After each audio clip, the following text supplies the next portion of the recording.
Se você pode, abra sua Bíblia lá em Romanos capítulo 5, verso de número 3, mas fica tranquilo, que vai ser projetado também. Hoje, segundo domingo de dezembro, é comemorado o dia da Bíblia. Olha só, hoje é o dia da Bíblia, então vamos começar lendo a Bíblia, amém?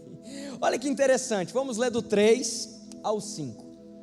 E não somente isto, mas também nos gloriamos nas tribulações, sabendo que a tribulação produz perseverança. Repete comigo: a tribulação produz perseverança, e a perseverança produz experiência, e a experiência produz esperança.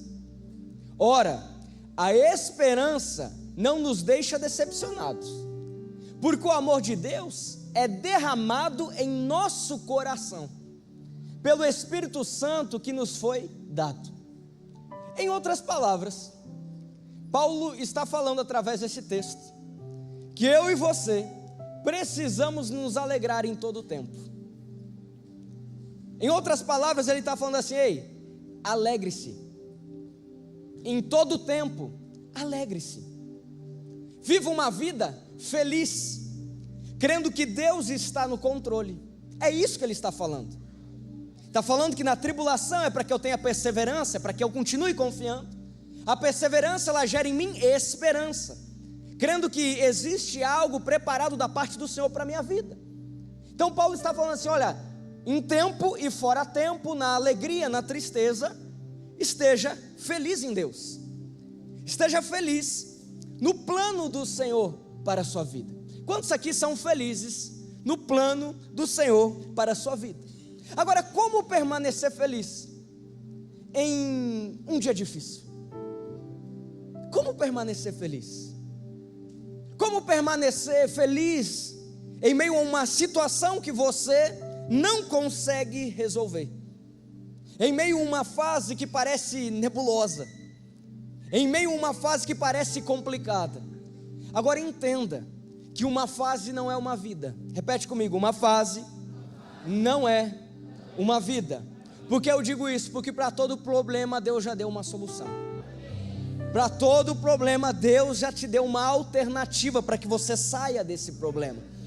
Quando eu entendo que a minha vida está debaixo do comando da parte do Senhor, eu preciso entender que existe um lugar de descanso, existe um lugar de confiança em Deus, a ponto de aqueles dias, aquela estação nebulosa, aquela estação complicada, ser de fato só uma estação e não uma vida inteira. Por isso eu quero lançar essa palavra ao seu coração nessa tarde, que uma fase não é uma vida, uma estação complicada não é uma vida complicada, é só uma estação.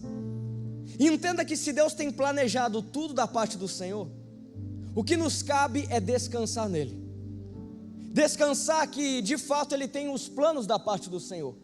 E quando eu descanso nele, eu entro em um lugar de confiança. E nessa tarde entenda algo, que Deus Ele quer levar você, a partir de hoje, a um lugar de confiança, a um lugar de esperança no Senhor, a um lugar de dependência nele, porque aquilo que Ele tem para você é para toda a vida e não só para um ano. Aquilo que Deus tem para você é para toda a sua vida e não só para uma estação. Agora, entendendo que você entra em um lugar de descanso, você precisa de fato confiar e crer que Deus tem tudo planejado para você e para a sua história.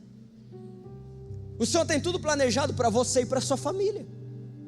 O Senhor tem tudo planejado para você e para os seus negócios. Agora nós cometemos um segundo erro. O primeiro é não descansar, não confiar. E o segundo é não descansar, porque nós sabemos que Deus tem os dias planejados, tem tudo planejado. Agora eu quero saber como que vai acontecer. Eu quero saber o que vai acontecer amanhã, para que então eu possa descansar um pouco mais. E aí por isso você perde o dia de hoje angustiado, ansioso, porque o amanhã não vem e você quer viver o amanhã. Você até confia que Deus tem tudo preparado, mas aí você está ansioso, ansiosa para viver o amanhã e não vive o hoje. Meu irmão e minha irmã, entra num lugar de descanso. A Bíblia fala: cabe a cada dia o seu próprio mal. Não viva o dia de amanhã, mas se alegre com aquilo que o Senhor tem feito para você hoje. Quais são os motivos de alegria nesse dia, nesse domingo que você tem? Ah, pastor, eu queria ter descansado um pouco mais. Meu domingo foi inclusive muito corrido, foi ruim. Meu domingo foi ruim. Espera aí, você está respirando, você está vivo, amém? Você tem uma família, amém? Você tem a possibilidade de começar uma semana, amém? Você tem sonhos, você tem projetos, até mesmo frustrações faz você entender que você é alguém vivo. Porque a frustração é a quebra da expectativa de algo que você havia planejado. Significa que você está sonhando, é bom, não é ruim não. O problema é você conversar com alguém que não é frustrado.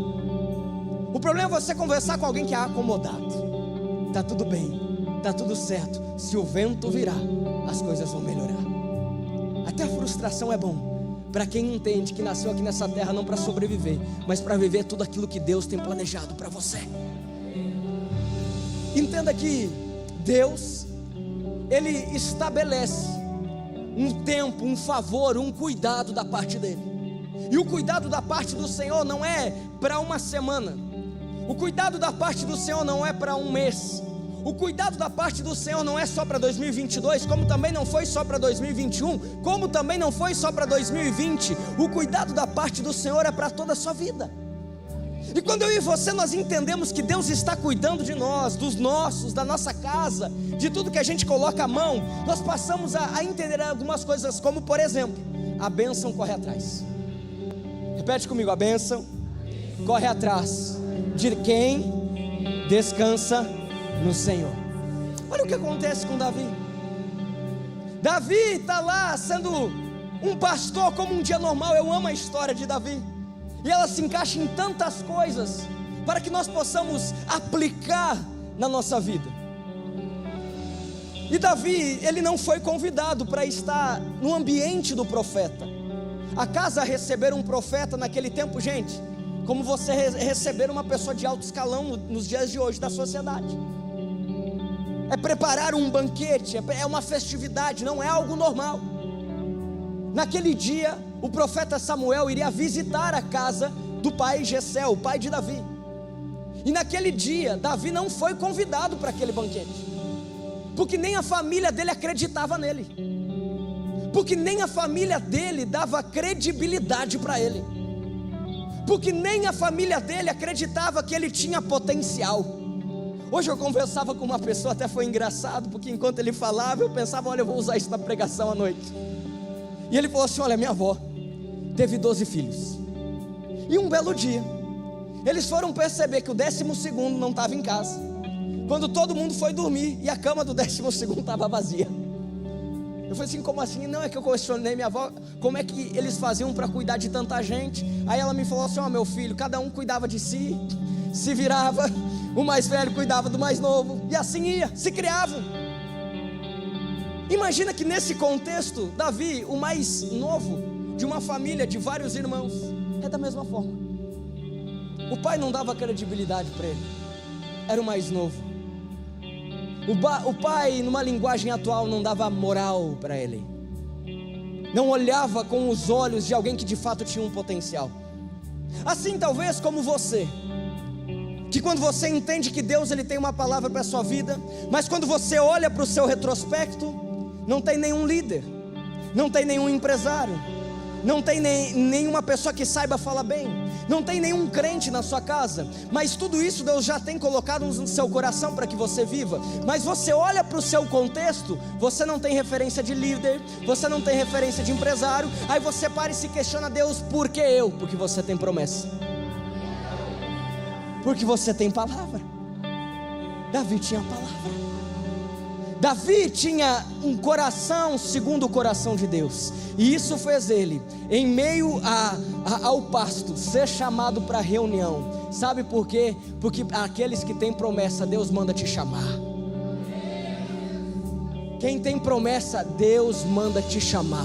Você não precisa ficar correndo atrás da bênção, você não precisa ficar com disque profecia, você não precisa ficar correndo atrás de algo, não, porque quem tem promessa, a bênção corre atrás de você. O meu e o seu desafio é descansar em ter um coração segundo o coração de Deus, porque quem tem coração segundo o coração de Deus é abençoado.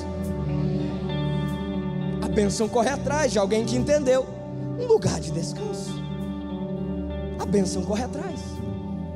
Não só a bênção corre atrás, como também eu entendo que aquilo que Deus prometeu, Ele não volta atrás.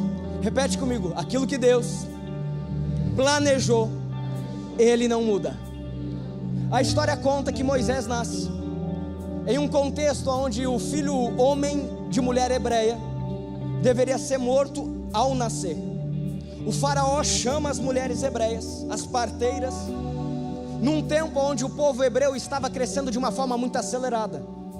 O povo estava crescendo muito rápido, e muito hebreu significava um risco do povo egípcio numa guerra perder. Então o faraó fala assim: opa, vamos controlar a população aqui. Chama as parteiras e emite um decreto. O decreto era que todo filho de hebreia homem ao nascer deveria ser morto. Contrariando o decreto, a história conta que a mãe de Moisés dá à luz àquele menino, e era um menino bonito. Ela não tira a vida dele, ela amamenta Moisés durante 3 meses, chegando a um ponto, a uma fase que não tem mais como ela esconder Moisés. Então ela pega um cesto, ela sela esse cesto com piche, com betume, ela coloca o seu filho naquele cesto. Imagine você, mãe, você colocar o seu filho num cesto à mercê da sorte, porque ela pega aquele cesto e ela lança Moisés nas águas. Aquela mãe, ela libera o seu filho para um destino.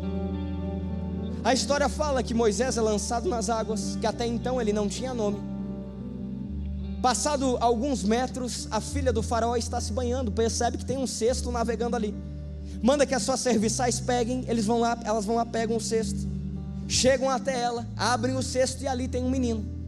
Então ele é batizado como Moisés, que significa retirado das águas. Moisés entra na casa do faraó. Agora Moisés é tratado como um neto do faraó.